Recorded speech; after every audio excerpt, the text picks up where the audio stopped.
குத்தாலம் திரௌபதி அம்மன் ஆலய 106ஆம் ஆண்டு தீமிதி திருவிழாவின் ஒரு பகுதியாக ஊஞ்சல் உற்சவமும் மாணவிகளின் பரதநாட்டிய நிகழ்ச்சியும் நடத்தப்பட்டது.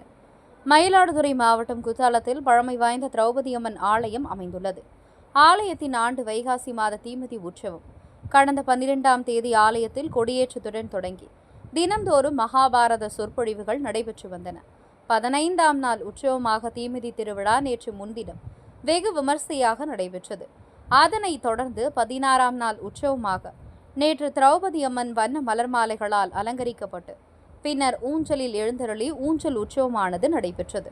தொடர்ந்து மாணவிகளின் பரதநாட்டிய நிகழ்ச்சியும் நடத்தப்பட்டன. இந்நிகழ்ச்சியின் நிறைவாக பரதநாட்டியம் ஆடிய மாணவிகளுக்கு நினைவு பரிசாக கேடயம் வழங்கப்பட்டன. இதில் திரளான பொதுமக்கள் கலந்து கொண்டு நிகழ்ச்சியை கண்டுகளித்தனர். இந்த நிகழ்ச்சி ஏற்பாடுகளை திரௌபதி அம்மன் கோவில் நிர்வாக குழுவினர் சார்பாக செய்திருந்தது குறிப்பிடத்தக்கது.